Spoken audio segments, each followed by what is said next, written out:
আসসালামু আলাইকুম সম্মানিত ভিউয়ার্স, কেমন আছেন? আমি মোহাম্মদ জাকারিয়া, চিকিৎসক, মোটিভেশন স্পিকার। বিভিন্ন সময় বিভিন্ন রকম স্বাস্থ্য বিষয়ে আলোচনা নিয়ে আসি। আজকেও স্বাস্থ্য বিষয়ে আলোচনা। আজকের আলোচনার বিষয় যে কচু খেলে গলা চুলকায় কেন। তাহলে ভিডিওটা প্রথম থেকে শুরু করে শেষ পর্যন্ত না টেনে শুনবো। প্রথমে একটি লাইক দিব, সাবস্ক্রাইব করব, নোটিফিকেশন অন করব, পেজে ফলো দিব। তাহলে স্বাস্থ্য সম্পর্কে নোটিফিকেশন আপনাদের কাছে পৌঁছে যাবে। তাহলে বন্ধুরা মনোযোগ দিয়ে শুনুন। কচু খেলে গলা চুলকায় কেন? পেঁয়াজ কাটার সময় চোখ জ্বালা করে কেন? পেঁয়াজে সালফেনিক অ্যাসিড থাকার কারণে।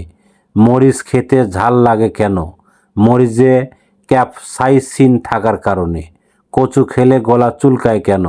কচুতে আছে ক্যালসিয়াম অক্সালেট থাকার কারণে।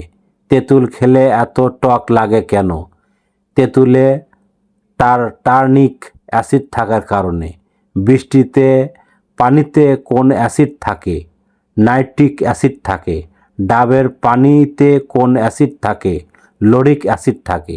বন্ধুরা, আপনারা এই ধরনের ভিডিও আমাদের ইউটিউব চ্যানেলে ঢুকলে পাবেন। কি খেলে কি ধরনের উপকার হয় এবং চুলকায় ক্ষতি হয় এবং স্বাস্থ্যকর আর অনেক ধরনের ভিডিও পাবেন। আর পরবর্তী কী ধরনের ভিডিও চান আমাদের কমেন্ট বক্সে লিখতে ভুলবেন না। আমাদের বিরাজ মেডিকেল স্টোর 100 বছরের প্রতিষ্ঠান। যে কোনো ধরনের গোপন অসুখ বিসুখ আপনার চলে আসবেন। তো বন্ধুরা, এতক্ষণ মনোযোগ সহকারে দেখার জন্য সবাইকে থ্যাংক ইউ, সবাইকে ধন্যবাদ।